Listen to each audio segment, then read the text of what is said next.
অনেক খুশি হয়েছি। আমি অনেক দূর থেকে এসেছি, নাতনির রেজাল্টের জন্য এসেছি। আপনারা সবাই দোয়া করবেন। আমি অনেক খুশি, অনেক খুশি, অনেক খুশি, আলহামদুলিল্লাহ। আর কিছু আছে খুবই। নাতিন বলছে, নানু আমাকে চেপে ধরো, আমার গা কাঁপছে।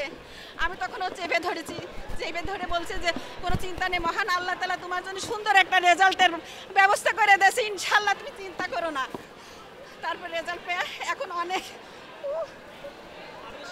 অসাধারণ বললাম, ওই টেনশনে ছিলাম, কালকে সারা রাত ঘুমাতে পারিনি। আল্লাহর কাছে অনেক হাত কাজ করে দোয়া করছি যেন আমার রেজাল্ট অনেক ভালো হয়। আল্লাহর রহমতে আল্লাহ কবুল করছে। রেজাল্ট হাতে পেয়ে সর্বপ্রথম আমি আর আম্মুই দেখছি, জানানো হয়েছে না, আমার নানা আপুকে জানিয়েছি। আমি কি বলবো, বলছে আলহামদুলিল্লাহ, মাশাআল্লাহ, আমার মেয়ে স্বপ্ন পূরণ করতে পেরেছে। বড় হয়ে সরকারি মেডিকেলে ডাক্তার হওয়ার ইচ্ছা আছে, ঢাকা মেডিকেল কলেজে। সবচেয়ে বড় হাত আমার রেজাল্টের পিছনে যে একটা ভাইটাল রোল পালন করছে, এটা হচ্ছে আমার আম্মু। তাছাড়া আমি কাউকে বলবো না। সবাই দোয়া করছে, কিন্তু সার্বিকভাবে ফিজিক্যালি, মেন্টালি সব কিছুতে আমার আম্মু আমাকে হেল্প করছে। হ্যাঁ,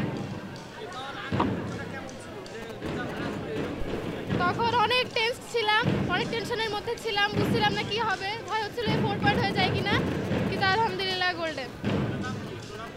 আমার নাম আবিদা মাফরুহা।